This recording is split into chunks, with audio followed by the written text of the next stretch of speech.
Hey guys, Nesher here, and today we'll be talking about Suicide Squad. Suicide Squad is the latest movie in the DC cinematic universe. It was directed by David Ayer, who did an amazing job. It took these characters that have not been established in the cinematic universe yet. This is their first time coming out of the comics. It portrayed each individual character perfectly to what they are in comics. Like Captain Boomerang being the jerk that he is in the comic books and stuff. Amanda Waller being this cold, ruthless agent or the government who likes to do what she wants and control them. They brought in some other characters people might not know who they are really. It even shows how the character's special skills come into play and things like that. Like when it shows Deadshot in the beginning, you see his personality come in already, and now he's just there waiting to do the assassination. You can see how he times it and he's still making jokes and everything with it, and then he finally actually does it when he assassinates a person. But it shows off his skill with the gun. The movie manages to give each character their own backstory, and it doesn't feel repetitive.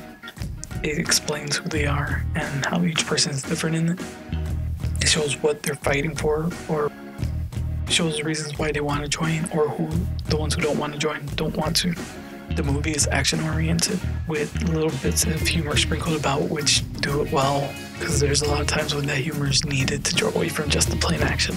The best DC movie that has come out is much better than Civil War for Marvel. Civil War had like these drawn out parts that felt like they weren't needed. It was a bit weak and felt repetitive like all the other ones, and it made the movie feel slow at times, and there were times when I was just like, when is that movie gonna end? Unlike this one, which it was just like straight beginning to the end, and it felt seamless. You weren't just bored of the main story in this one either, because there was a side story going on with Joker and Harley Quinn. This Joker is more like a mob gangster Joker as compared to the previous Joker of Heath Ledger in the Dark Knight trilogy. More insane than a mobster. There were some things I didn't like about this Joker. The only big one really being he kind of cared a bit too much, and it's usually not in a Joker way to care too much about someone like he does about Harley. But other than that, like the scenes where he's shooting his machine gun on the helicopters and stuff, and he's just doing these crazy things, and it's like, cool, he's Joker. This movie isn't about Batman and Joker, they're just there as background characters. For the reason that some of them got there and some relief off the main story, each individual character does get their own backstory, and in this one you can see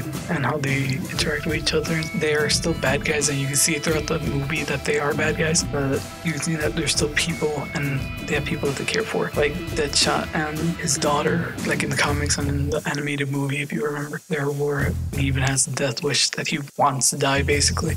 There are scenes where it's like serious and, you know, it's supposed to be emotional and things like that, and those work well because they're there. It breaks up the pace, making it much calmer at times when needed to be, but it doesn't carry it out too long that it feels like that's how the rest of the movie will be. It breaks up with a few jokes and things here and there, makes it more easier to swallow and be more smoother into the end. You go in and you don't know what you're expecting to see, and it's just like, it's really good. Will Smith's Deadshot and Margot Robbie's Harley Quinn are both really well done. You can feel Will Smith's charisma in the character bringing it out, and Margot Robbie's Harley Quinn just feels like you can hear the way she talks, and it sounds so much similar to cartoons, and the way her character acting manipulative. She's able to use the other characters since she was a psychiatrist, and it makes sense. Each individual character just makes sense.